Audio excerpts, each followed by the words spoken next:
Hey guys, I'm Aussie Expat and this is Aussie Expat Watches. We're going to be reviewing a watch that I got last year that completed my collection. It was the last piece, and that is the Explorer 2. Let's get stuck into it. Just kill no discretion, your mind is a weapon. 11-11, it's time for progression.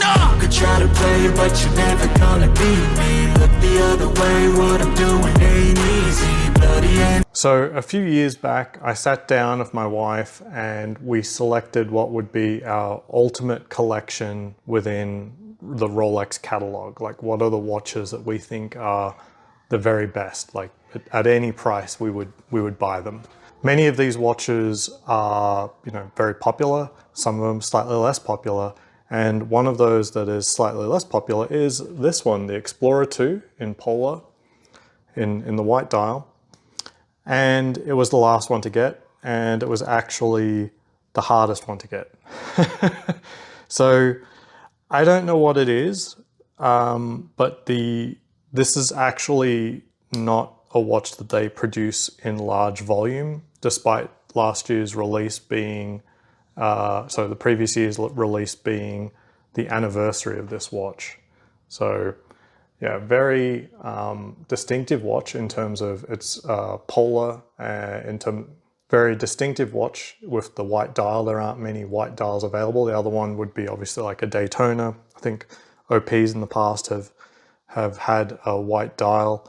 And it's also a watch that has some history, but not as much as many others, like for example, the actual Explorer. So I got the Panda Daytona and the Black Bay 58 a year and a half ago around Christmas time. And after that, I thought, well, I've kind of made it. I thought a watch like this, which has always traded relatively low compared to, say, Submariners or GMTs or Daytonas, it's widely considered to be sort of like an entry-level sports. That being said, it's still steel sports, so may not be a piece that you're able to acquire first time, but it wouldn't be unheard of.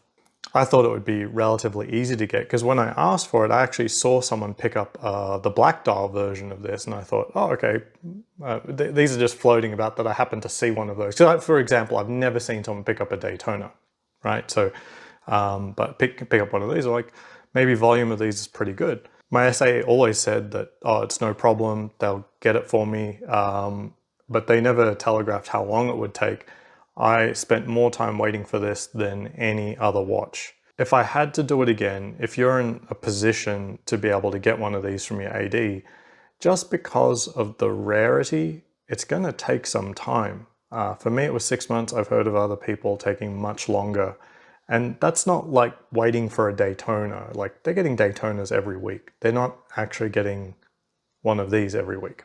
So I've told other people who are like trying to build a bigger collection that this one will stall your purchasing, basically, because it's just going to take a while to get. It's going to stall it because you're just going to have to wait for the watch to come in, and then for other people who are also maybe in a good position, and they may be higher than you in terms of VIP, but this isn't sort of like a VIP only watch. So it's a very weird watch in that category of hard to get because it's actually not super abundant, rather than hard to get because it's really about not really a waitlist or production thing. It's more about just allocation.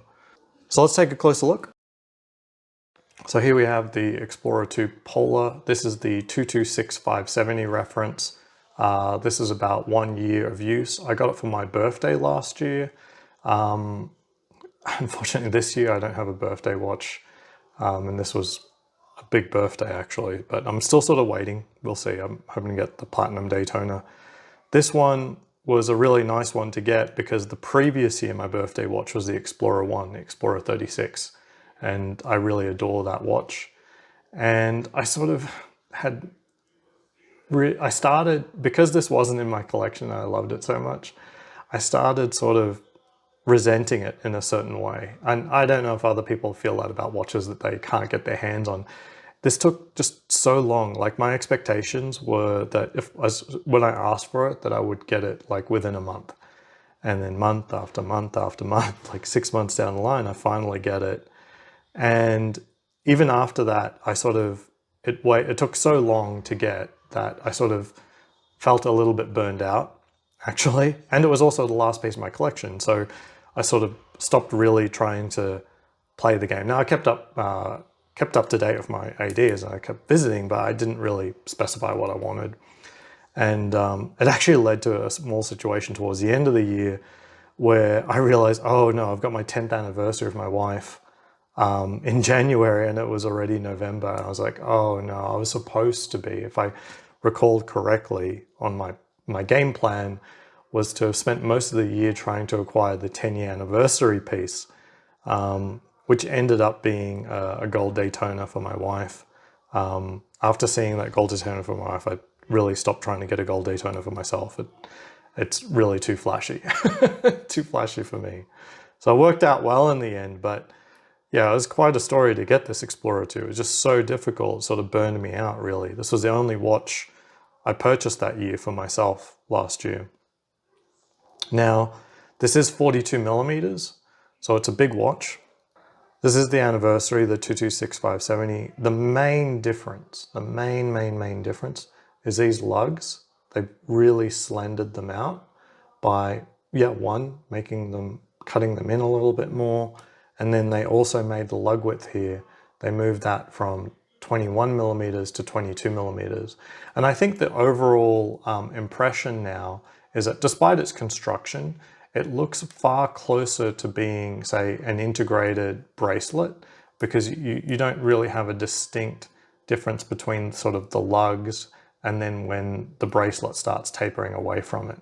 So from a full body length shot, this kind of looks like an integrated bracelet watch. And it kind of wears like that too, in that it's got very wide links up here. It's quite big at 42 millimeter for Rolex, but I'd say it sort of wears just slightly under 42. I wouldn't say it wears like a 40. It's definitely bigger, but it's very stable with these 22 millimeter links that I'd say it just feels like a big watch.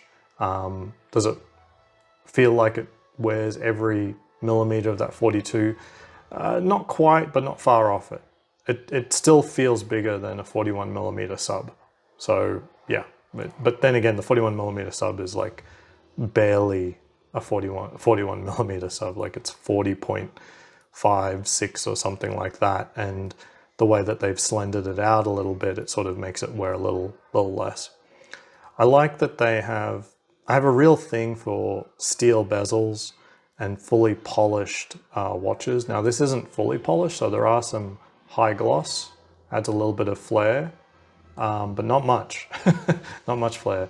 Underneath the bezel is also polished, which is interesting to see, and the flanks. But look at this case profile.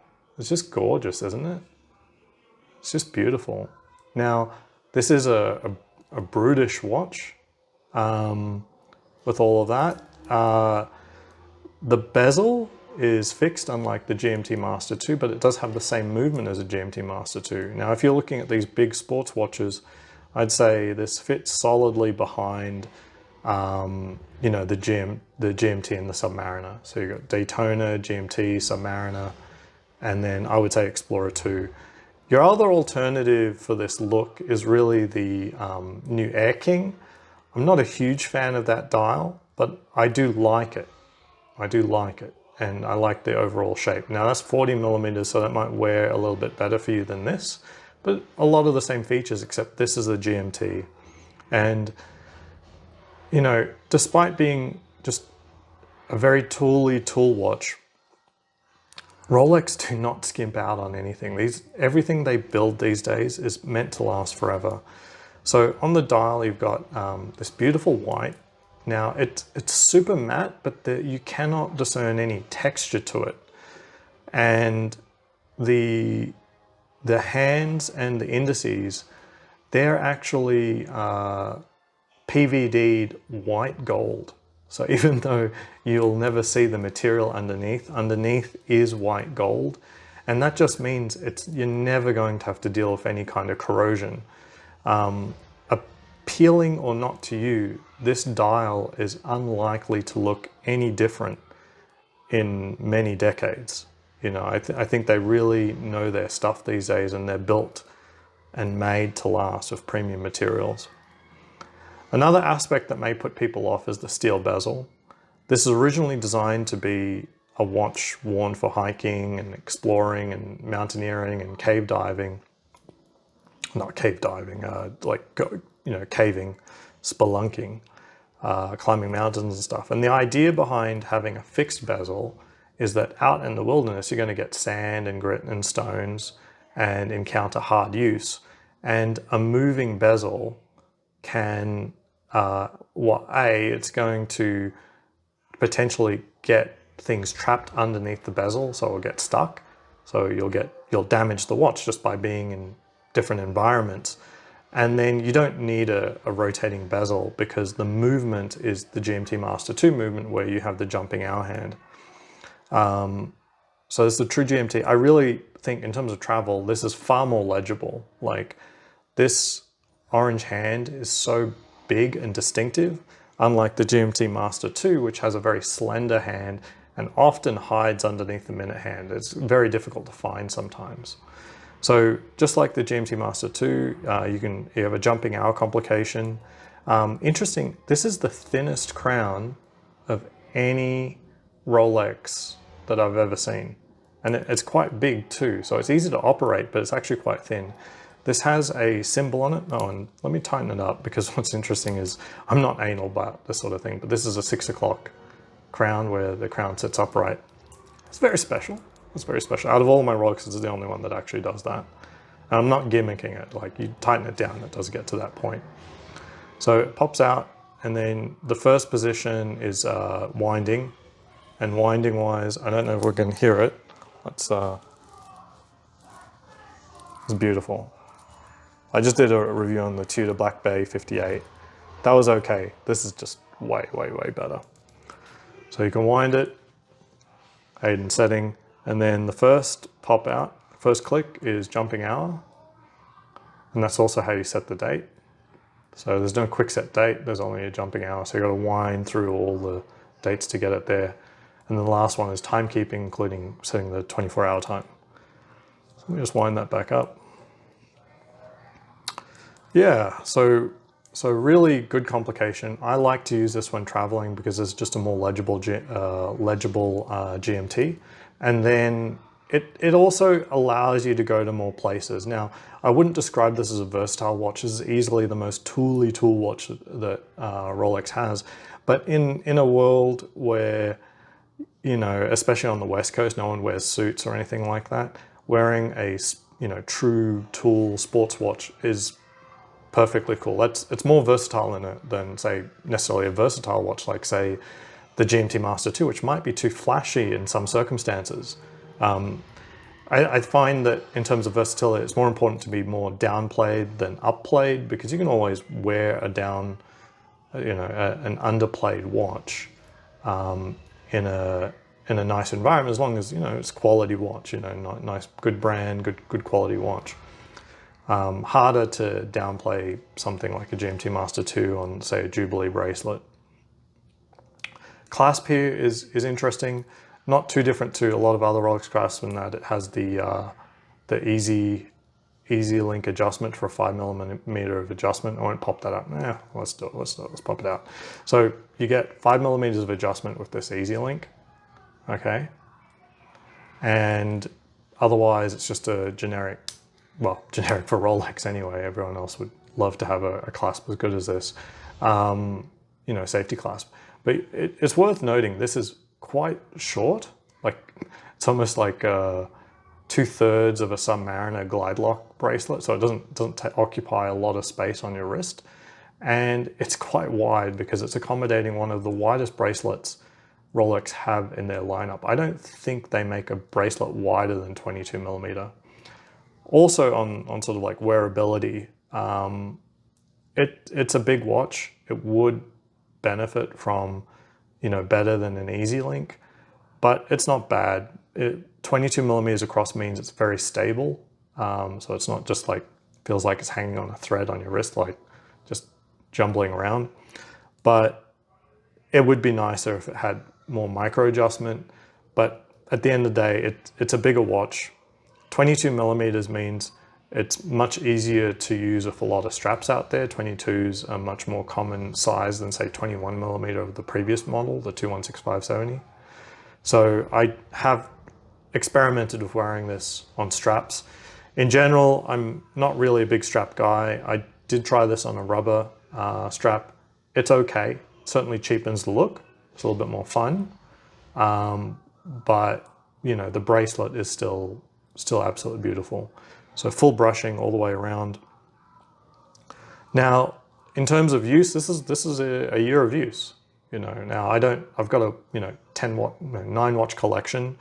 So this has probably had like because it was newer, I wore it a lot more. And I've come off a stint of wearing this for like almost like a month straight. So I've had a lot of time with this watch over the last month to be able to comment on how I feel about it. I just love wearing this watch when, I don't know, the weather is just sort of more of a consideration than other factors in life, like not for going out and dining. This is more about getting stuff done around the house and, you know, running errands and being able to go anywhere and not feel very self-conscious about having a flashier Rolex.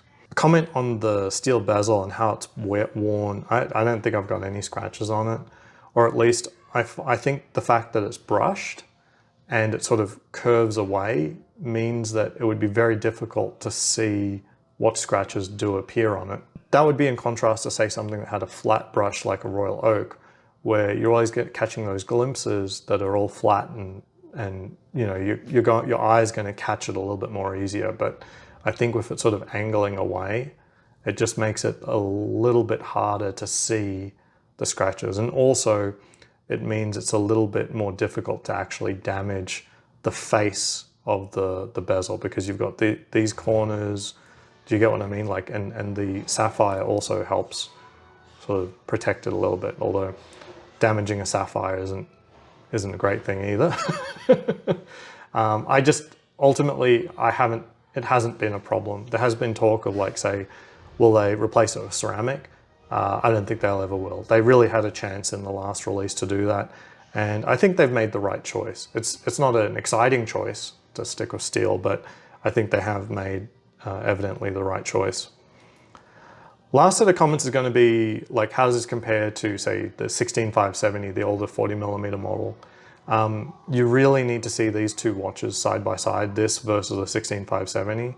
And they're such different watches, even though on like, say, from pictures side by side, they're not going to look any different.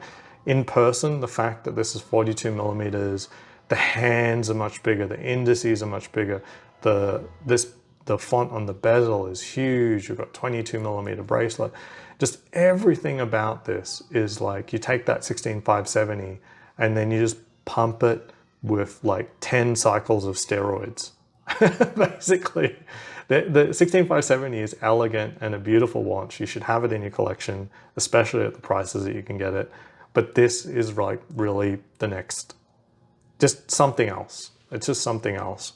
It's not versatile. I think 16570 might be a little bit more versatile. It's just, I've really enjoyed having this watch.